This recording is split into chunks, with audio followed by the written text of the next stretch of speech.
और अमर पद की प्राप्ति, ये दो मार्ग हैं। यदि विषय चिंतन हो रहा है, संसार के भोगों का चिंतन हो रहा है, तो हमारा पतन, दुर्गति, ये देखना है, अंदर का विषय। देखो, क्रियाओं का महत्व नहीं है। यदि क्रिया संसारिक है और चिंतन भागवतिक है, तो आपको गति भागवतिक मिलेगी। क्रियाएं भागवतिक है, चिंतन संसारिक है, तो आपको गति अच्छी मिलेगी, पर संसारिक।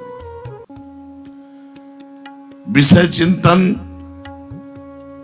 से कोई सुख, शांति, विश्राम आज तक प्राप्त नहीं कर पाया, और ये बलवान मन विषय चिंतन ही कराता है। खान पान, आराम, विषय भोग, नाना प्रकार के सांसारिक चिंतन को ही ये प्रियता दिए हुए है। अभ्यास के द्वारा, अभ्यास योग युक्तेन चेतसा नान्यगामिना, जब अभ्यास बन जाता है तो कैसे तुम्हें बताए कि जागृत, स्वप्न, सुषुप्ति सब भगवत स्वरूप होते हैं। ऐसा लगता ही नहीं कि हम सोते हैं, ऐसा लगता ही नहीं कि सोते हैं। जो मन ने पकड़ लिया वो निरंतर, हमें अभ्यास करना है भगवत चिंतन का। हर समय प्रियाजू का नाम, प्रियाजू का रूप, लीला, धाम, सेवा, बिल्कुल इसको ऐसे बैठाना है, पागल बन जाना है, प्रभु के लिए दीवाना बन जाना है। उनका नाम, उनका रूप, उनकी लीला, उनका चिंतन, उनकी सेवा। जब तक मन विषयों का स्मरण करता रहेगा, तब तक आपसे पाप बनते रहेंगे, और जब तक पाप बनते रहेंगे तब तक आपकी जलन हृदय की, अशांति, भय, शोक, इससे आप नहीं छुटकारा पाएंगे, चाहे जिस भेष में हो। यदि तुम पाप, ताप, शोक, भय, मृत्यु, इससे बचना चाहते हो और मनुष्य जीवन का परम लाभ प्राप्त करना चाहते हो, ऊंची स्थिति में पहुंचना चाहते हो, तो भगवत चिंतन करो। हर समय भगवत चिंतन।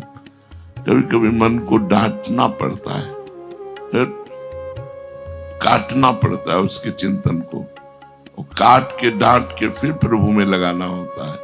बार बार ऐसा अभ्यास करने से मन भगवदाकार हो जाता है, और जिस मन में भगवान का स्मरण चलता रहता रहे, उसके शरीर से वही होगा जो भगवान का विधान है।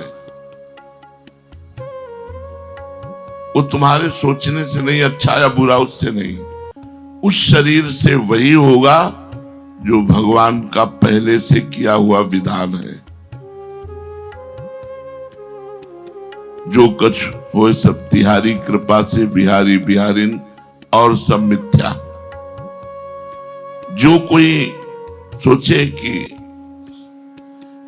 ध्यान रखो, जिस मन में निरंतर भगवान का स्मरण चल रहा है, उस शरीर से ऊंची या नीची जो भी क्रिया होगी वो भगवान के विधान से होगी। पूर्व प्रारब्ध संयोग भगवान का विधान वैसा चलेगा, वैसे ही मन की हरकत होगी। उस मन से किसी भी कर्म के लिए जो प्रेरणा होगी वो केवल भगवान की होगी। कर्म 3 गुणों से प्रेरित होता है, सतोगुण, रजोगुण, तमोगुण। लेकिन जो भगवान को समर्पित है, निरंतर भगवान का स्मरण करता है, उसके शरीर से जो क्रिया होगी वो विशुद्ध भगवान की प्रेरणा से होगी। उसके अनुसार होने वाला कर्म चाहे देखने में बहुत नीच मालूम दे या उच्च मालूम दे, वो होता परम पवित्र परम मंगल के लिए है। वो उच्च मालूम दे या नीच मालूम दे, वो होता परम मंगल के लिए है। वह भगवान की विधान की जो रचना है वो उसका कभी पतन नहीं करा सकती। गला काटना जैसा, युद्ध जैसा। राधे राधे सभी भक्तों को। आज पूज्य श्री प्रेमानंद महाराज जी ने बताया कि महापुरुषों के दिव्य दर्शन कैसे करें। आप पूरी वीडियो को देखो और महाराज जी के दिव्य दर्शन कैसे करते हैं वो देखो, और मेरे चैनल को सब्सक्राइब करो। राधे राधे।